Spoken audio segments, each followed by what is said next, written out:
जागतिक अंमली पदार्थ विरोधी दिनानिमित्त मेरा भाईंदर बसविरार पोलीस आयुक्तालयाने मोठी कारवाई करत तब्बल 238,18,930 रुपयांचे अंमली पदार्थ नष्ट केले आहेत. एनडीपीएस कायद्याअंतर्गत दाखल असलेल्या एकूण 67 गुन्ह्यांमधील जप्त अंमली पदार्थ न्यायालयीन व अंमली पदार्थ मुद्देमाल नाश समितीच्या परवानगीनंतर Mumbai waste management limited Taloja Panvel येथे वैज्ञानिक पद्धतीने नष्ट करण्यात आले. या मोहिमेत गांजा, चरस, mephedrone, heroin, ephedrine, cocaine, cough सिरपच्या बाटल्या, ट्रामाडोल गोळ्या आदी अंमली पदार्थांचा समावेश होता.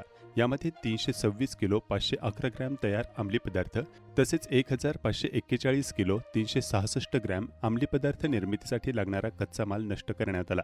ही कारवाई 21 जून 2026 रोजी तळोजा येथील अधिकृत प्रकल्पात करण्यात आली. मेरा भाईंदर बसविरार पोलीस आयुक्त विवेक कौशिक यांच्या मार्गदर्शनाखाली ही विशेष मोहीम राबवण्यात आली.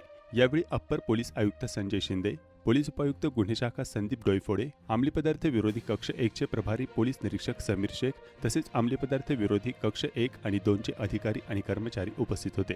पोलीस आयुक्तालयाने अंमली पदार्थांविरोधातील कारवाई अधिक प्रभावी करण्याचा निर्धार व्यक्त करत युवकांना व्यसनापासून दूर ठेवण्यासाठी जनजागृतीबरोबरच अशा धडक मोहिमा भविष्यातही सुरू राहणार असल्याचं स्पष्ट केलं आहे.